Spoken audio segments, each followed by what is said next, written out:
Професор доктор Наташа Котлар, ВД директор на Државниот архив на Македонија. Добро утро официјално. Добро утро. Како Државниот архив ќе го одбележи празникот Илинден? Државниот архив е една специфична институција и со оглед на таа нејзина специфичност се определи да постави своја изложба во градот Крушево, во просторот на Македониумот, со тоа што ќе поставиме 21 пано кое што потекнува од архивските фондови на самиот државен архив, и тоа ќе бидат 21 пано со особен акцент на народно-слободителната борба.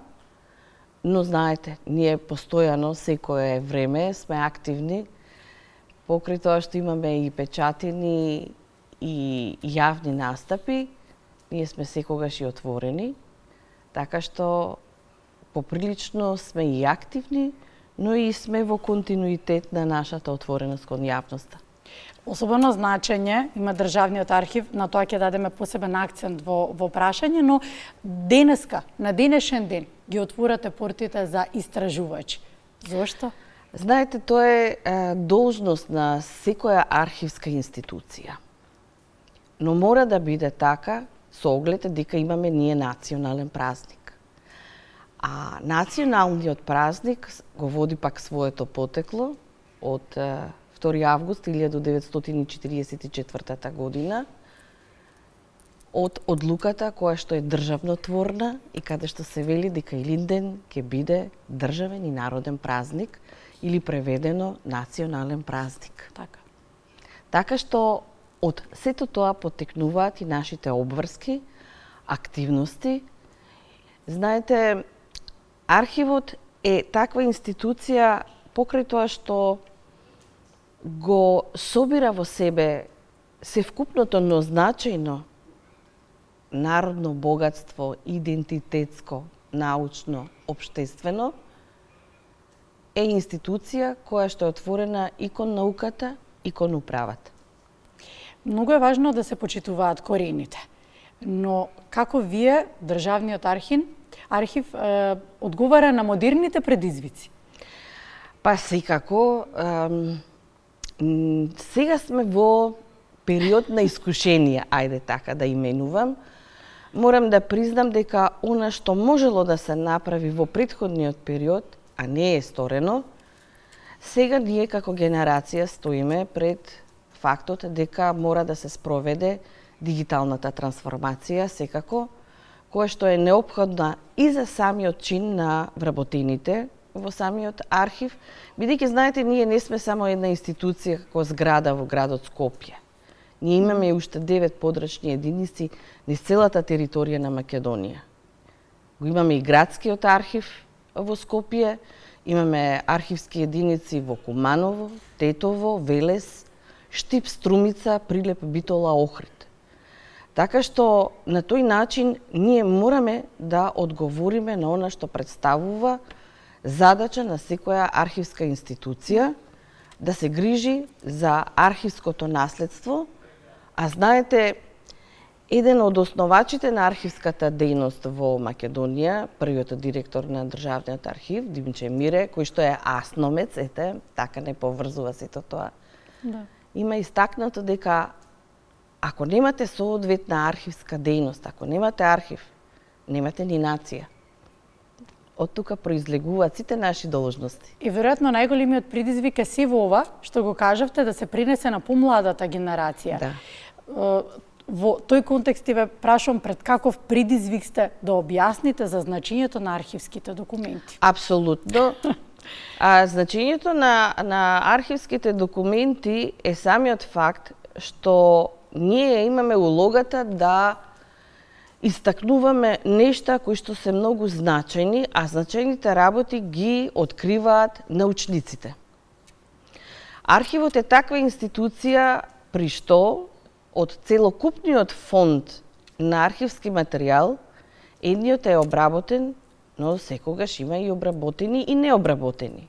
Оние што се обработени фондови ги чекаат своите истражувачи, независно од која дејност потекнуваат, дали од историската, општествената, економската, правната, медицинската, социјалната особено, така што истражувачите се должни, доколку сакаат да станат научници, мора да се подпираат на архивската граѓа, односно архивскиот материјал, бидејќи пак нив тоа ги прави да бидат научници и со тоа да создаваат своји научни печатени дела, односно трудови, кои што пак имаат свое значење за јавноста и општеството, бидејќи на тој начин ги зголемуваме не само сознанијата, туку и фондот на нашето сигурносно движење низ општеството.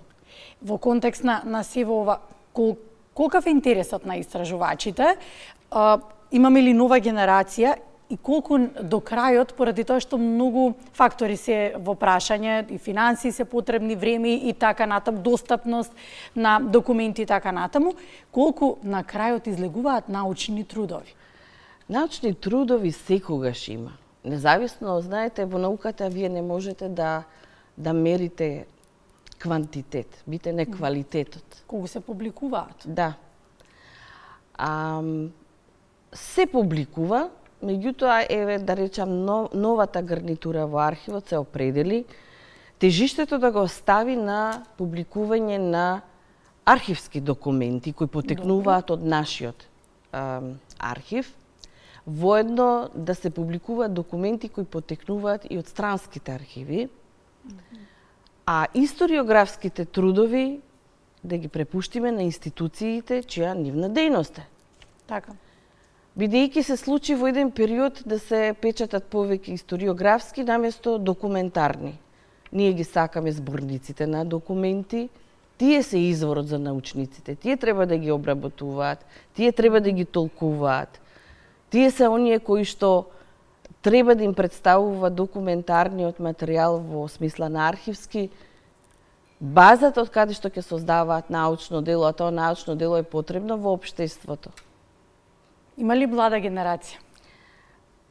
Во моментов има, но мислам и апелирам дека треба да се инвестира многу повеќе во науката и во образованието, бидејќи, ако е тоа така, тогаш ние ќе имаме и број на истражувачи и научници, науката да биде дејност која што ќе биде сакана и перспективна, бидејќи ни едно општество не може да напредува ако нема однос кон науката, а особено кон историјата, бидејќи каков е односот на едно општество кон историјата, ќе знаеме каква ќе биде неговата иднина. Да, точно. Ова го имате кажано. Да. Да. И веројатно треба уште повеќе и повеќе да бидеме погласни. Да. Во поглед на тоа да се заинтересира помладата генерација, и тука мислам дека архивот треба малку да биде и погласен во делот на значењето на зачувување на македонскиот идентитет и доближување повеќе до помладата генерација. Знаете, архивот секогаш е гласен. Само се прашувам колку е подготвена јавноста да не чуе. Знаете, ние сега се наоѓаме во една несоодветна зграда за архив. А соодветната зграда е до вас, каде што е нашето депо, каде што 90% од нашите архивски материјали се до вас и каде што представувавме на времето една соодветна академска целина на факултети, на архив, медиумска куќа. Да. Но наше е да се бориме со тој предизвик и да создаваме можности за истражување, бидејќи јас го доживувам, знаете, архивот и тоа е во нашата стратешка цел, архивот да биде научно-истражувачки центар. Што ме е таква лабораторија, се знае кој може да оди во соодветна лабораторија. Така, да, дефинитивно. Еве сега се прават исчекори, дури и Универзитетот Кирил и Методи ќе отвори еден, па можда како центар, да го наречеме, научно-истражувачки, така што полека се отвараат и веројатно и нови видици и чекори. Да, имаме добра соработка со универзитетот, морам да признам. Но архивот е научно-истражувачки центар уште од своето постоење, од 1951 година. Мислам дека треба да го имаме во предвид фактот дека имаме многу значајни институции во нашето општество и мора да ги користиме. Тие се државни институции. Еве тука ни се факултетите, многу значени институции, и образовни и културни. Во непосредна близина ни се културните институции. И јас сум од оние кои што секогаш велам дека се она што ќе се вложи во науката, во образованието и во културата, своевремено ќе донеси и огромни придобивки. Се враќаме на идејата зошто и сакав да викнам токму денеска во очи Илинден, во очи големиот празник. Кои документи се достапни кои што се поврзани со Илинденското востание кај вас? Па има повеќе, сега од вкупниот број на фондови, така го именуваме нашиот материјал кој што го чуваме во архивот.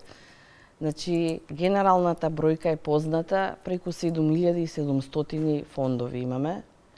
Меѓутоа, она што сметам дека е значајно во однос на Илинденското востание, морам да го истакнам фактот дека имаме фонд на битолскиот кадилак, кој што датира од 1607 година и оди до 1912 година.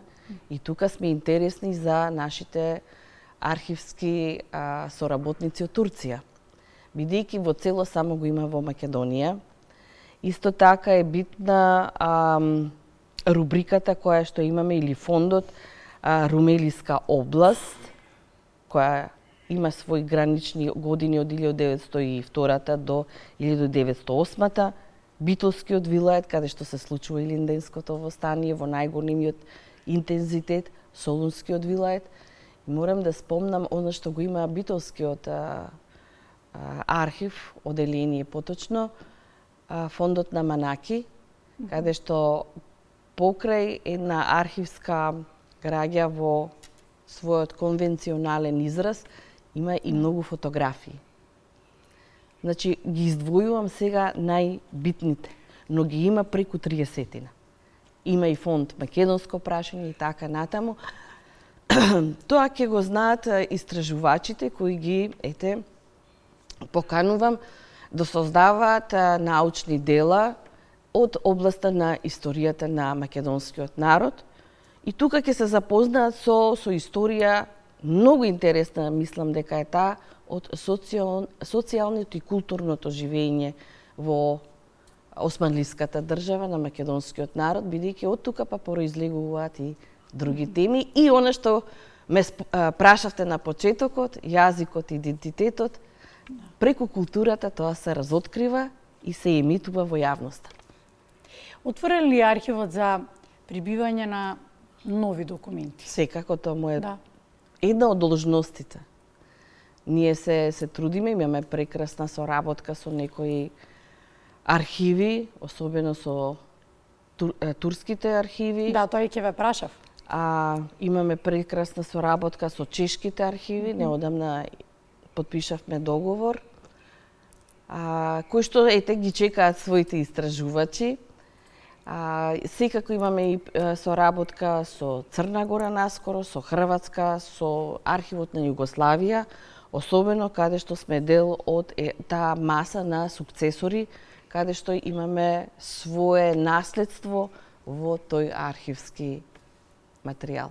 Ја споминавме накуса само дигитализацијата како еден голем предизвик со кој што се соочувате. Колку е важна таа до крај да се оствари? Да. И кој е предизвикот тука во процесот на дигитализација? Зошто е толков голем предизвик? Што се случува реално? Реално се случува што ние некаде пред 2 децении го отпочнавме процесот на дигитализацијата, како архив зборувам, па дури и бевме пред другите југословенски држави. Меѓутоа, постојано губењето на континуитетот во политичко-економското делување имаше за реперкусија да тој процес во архивот стагнира. И сега наново да го откриваме. Во моментов работиме со Министерството за дигитална трансформација, заеднички да спроведеме еден проект пилот околу дигиталната трансформација, кој што ќе биде исто така поддржан од Република Словенија. Внесени се поприлично нешта кои што се битни за работата на архивот и во својата иднина архивот не ќе може да делува доколку неа има како соодветна, не би рекла алатка, но идеологија дигиталната трансформација, бидејќи не е само, знаете, да имате некој документ во дигитална форма, битно е целиот процес како се движи документот да биде опфатен во таа дигитална логика. Има тука многу процеси, имам тука многу функции. Обемна е работата? Обемна е. Не е само скенирање на документ, па вие да мислите дека тоа е дигитализација. Не е практично. Не. Тоа ќе биде еден подолг процес. Се плашам што ќе ни требаат повеќе луѓе, но луѓе од својот занает, знаете, во архивот треба да бидат луѓе со образование кое потекнува од општествено хуманистичките, ете така ќе именувам. Специфична средина е, каде што мора да има историчари, архивисти, правници, особено филолози од областа на германистика, славистика, од класичните студии, бидејќи ние имаме документи кои што се пишувани и на латински, и на старогрчки, и на старословенски. Така што прво тие треба да бидат обработени од тие стручни луѓе, за да бидат достапни до јавноста, односно тоа се нашите истражувачи. Посакувам лесна работа да имате во тој процес. Лесна работа, сакам да кажам, во континуитет. Да. Без предизвикот кој што го имавте. Сакам да го заокружам разговорот со прашање лично до вас, професорке. Што за вас представува Илинден? Илинден мислам дека е, наједноставно кажам, постојаната борба на македонецот не само за слобода, туку и за себе спознавање и цврсто стоење во иста линија со останатите соседни, но и европски народи. Бидејќи Илинден има своји корени во претходни некои борби, но Илинден е инспирација и за други некои идни генерации. Така што јас тоа го доживувам како генеза, но во исто време и патоказ како во иднината треба да делуваат македонските генерации, во општа смисла сега ова го кажувам, бидејќи го имам и фактот дека многу млади животи се положени за таа слобода. Ако ги земам во предвид илинденците, тоа се луѓе од 20 до 30 на години, но исто така и оние од вториот Илинден се исто така од 20 до 30 на години, што значи дека младоста во овој период исто така има задача да ја создава иднината, но секогаш да го има во своји раце минатото. Бидејќи тоа е континуитет. Без минато не можете да градите иднина. Во контекст на ова, кој е сведоштво, документ кој што ви е посебно драг? Посебно ми е драг фондот 157, кој што се однесува на Асном. Тоа е, и ќе ви кажам зошто, бидејќи е создавен во многу децении. Од создавањето на архивот од 1951 година, така? одвај веќе доаѓа некаде кон крајот на 80-тите години да се затвори како процес. И знам тука дека се имаат многу вложено, мои драги колеги. Само одвај еден мал дел од тој е отпечатен во вид на зборник. Мојот драг колега Новица Велјановски, професорот, објави огромен фонд на зборник за Асном. И друго, знаете, Асном ми е драг бидејќи тука е нашата државност. Ете, ако ме прашувате лично, јас сум внука на Петре Пирузе Мајски, еден од основниците, и секако тоа ми значи, бидејќи тука пак ја надзирам постојаната борба како и во иднина треба да настапуваме. Ви благодарам, професорке. Благодарам, Благодарам. беше чисти задоволство што ми бевте Благодарам гостинка и денеска. сакам да упатам честитки за националниот празник, нека ни е вековит. Така. Благодарам.